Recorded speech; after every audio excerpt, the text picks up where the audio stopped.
Here's a strange case from Japan. On September 16, 2001, in Shizuoka Prefecture, 15-year-old high school student Sayuri Inoue came home late at night, visibly anxious. When her mother pressed her, she finally revealed a shocking story. "I was harassed by 10 boys." The next morning, her mother went to the police, but it wasn't until 2 months later that the first suspect was caught, Hirata, a former middle school classmate of Sayuri. At first, Hirata loudly declared his innocence, but after 3 or 4 days of questioning, he admitted guilt. Police then asked him to list the 10 people involved. Hirata said he couldn't remember clearly, so he wrote down a long list with more than 10 names, including classmates and local troublemakers. Police investigated each name and eventually arrested 10 boys in total, including Hirata. At first, they all refused to admit anything, just like Hirata, but soon after, they confessed one by one, and the case seemed clear. Yet in the following trial, all the youths retracted their statements and presented alibis. Even Sayuri suddenly changed her testimony, claiming the incident did not happen on September 16th. So what kind of strange case was this? Why was this said to have shaken all of Japan? Because the truth behind it was deeply unsettling.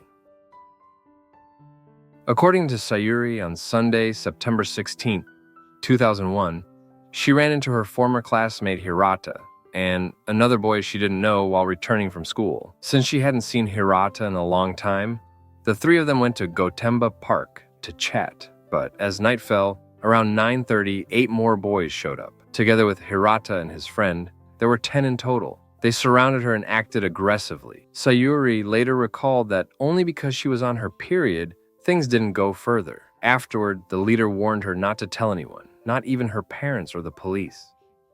Terrified, she ran home and told her mother everything. But in court, the boys suddenly changed their testimony. Hirata claimed he had an alibi. He was at a pachinko parlor with another boy on the list, and both the receipts and each other's word could prove it. Another boy insisted he was working at a convenience store during that time, with records to support it. In fact, all 10 boys presented some form of alibi.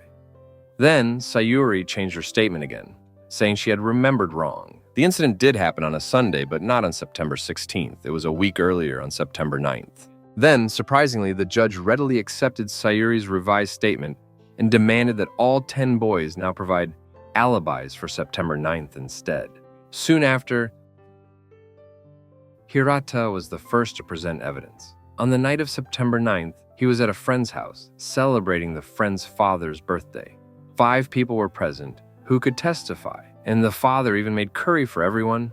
Another boy, referred to as C, claimed he was at a family gathering that evening, having dinner with his mother, sister, and relatives at a barbecue restaurant. Around 9:30, they all went together to a karaoke bar, where staff could also confirm seeing them. So even after Sayuri suddenly changed her story, several boys still provided strong alibis to prove their innocence. But then came the shocking verdict. The court ruled that since most of the evidence was given by relatives or friends, it was biased and unreliable, and the timelines were too vague to prove that the boys were not in Gotemba Park at 9:30 that night. As a result, in 2005, the 10 boys were divided into 4, deemed as main offenders, and 6 as accomplices, receiving sentences of up to 2 years in prison.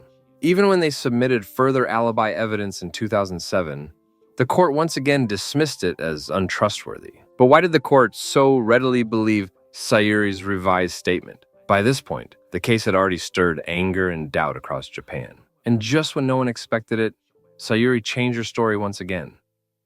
She now claimed that after the alleged incident on September 9th, she first told her boyfriend, but he reacted coldly and showed no intention of defending her. Feeling hurt, she later went on a date with someone she had just met online on September 16th. That evening, she even called her mother, saying the trains had stopped and she would return home late. But her mother went to the station and confirmed that trains were running as usual. When Sayuri returned home, she was strictly scolded. Since her mother disapproved of her meeting men, she said she panicked and instead spoke of something that had supposedly happened a week earlier on September 9th. The defense lawyers, furious at this new version, produced a weather report. September 9th had been marked by a typhoon, with heavy rain recorded around Gotemba Park. Yet, in none of Sayuri's stories was rain ever mentioned. Strong evidence They argued that her account was fabricated. Sayuri's own statements and evidence suggested that her clothes showed no signs of being wet.